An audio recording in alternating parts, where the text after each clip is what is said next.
देशमा एउटा ठूलो हलचल भएको छ।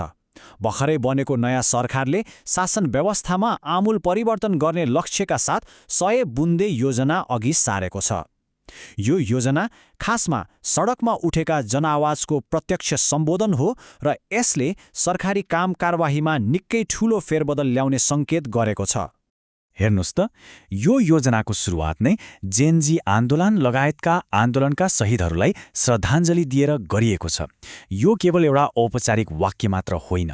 यसले के देखाउँछ भने सरकार जनताको आवाज र उनीहरूले गरेको त्यागप्रति कति संवेदनशील छ। भन्नुको मतलब यो सुधारको जग नै त्यही जनआवाज हो। यो विगतका जस्ता वाचाहरूको खोक्रो सूची मात्रै होइन है, यो त एउटा व्यवस्थित कार्यसूची हो जसमा हरेक कामको लागि स्पष्ट समय सीमा र जिम्मेवारी समेत तोकिएको छ। ल, अब अलि गहिरिएर हेरौँ न त यसका मुख्य आधारहरू के रहेछन्। यो पुरै सुधार योजनालाई 5वटा मुख्य खम्बाहरूमा बाँडिएको छ। आउनुहोस्, एक एक गरेर यी 5 खम्बाभित्र देश र जनताका लागि के कस्ता योजनाहरू लुकेका छन् त्यो खोत्तल्दै जाउँ। पहिलो खण्डको केन्द्रमा छ विश्वास। आखिर सरकार र जनताबीच विश्वासको डोरी नै चुडियो भने के बाँकी रहन्छ र?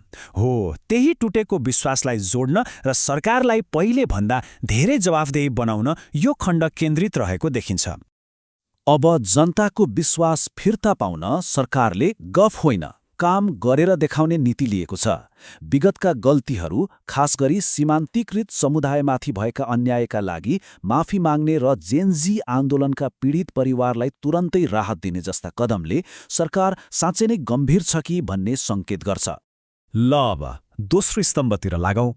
यसले हाम्रो देशको प्रशासन र सार्वजनिक सेवामा गहिरोसँग जरो गाडेर बसेको त्यो पुरानो जङ्ग लागेको प्रणालीलाई नै निशाना बनाएको छ।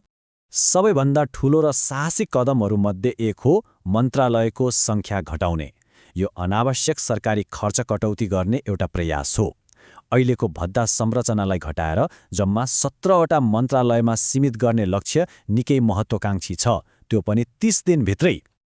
सरकारी काममा हुने ढिलासुस्ती र त्यो झन्झट सायद हामी सबैले कहिल्यै न कहिल्यै भोगेका छौँ। अब त्यो पुरानो, घुमाउरो र झन्झटिलो बाटोलाई छाडेर सिधा र छिटो प्रणाली बनाउने लक्ष्य राखिएको छ।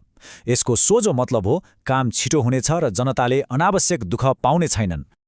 यी सुधारहरूले सरकारी सेवालाई पक्कै पनि जनताको नजिक पुर्याउनेछन्। तर सबैभन्दा बढी चर्चा र बहसको विषय बनेको छ निजामती सेवाबाट राजनीतिक दलका ट्रेड युनियनहरू हटाउने प्रस्ताव।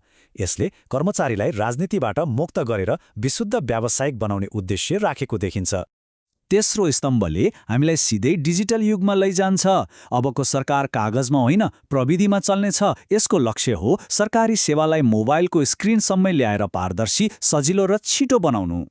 हो नि, सरकारी सेवा लिन किन यति धेरै झन्झट?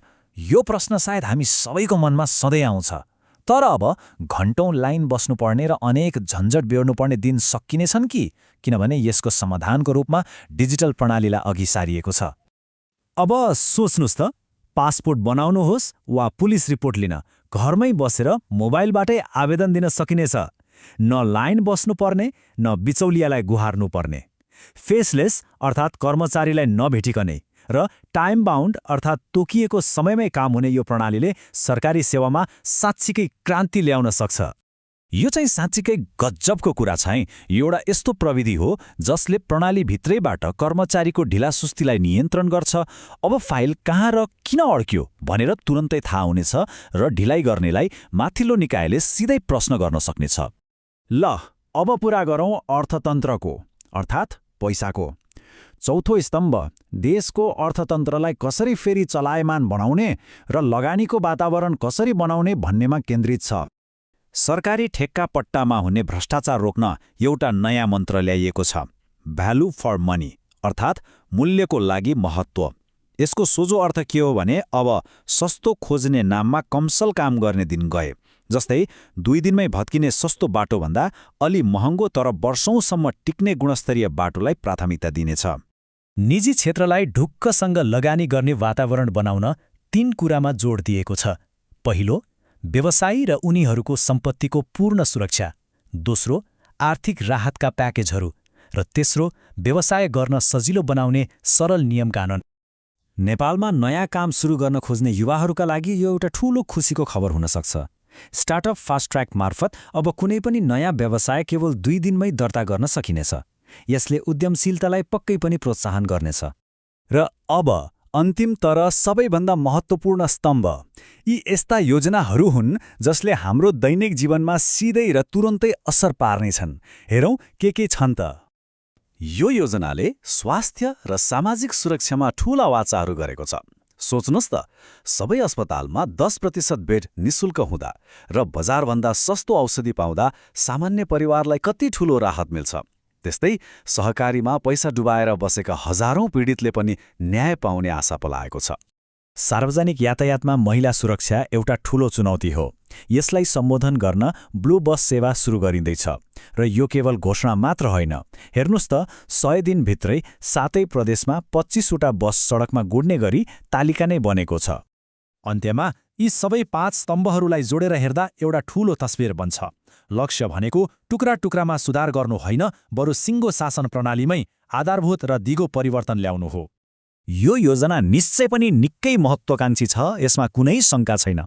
तर योजना जतिसुकै राम्रो भए पनि मुख्य प्रश्न त कार्यान्वयनकै हो।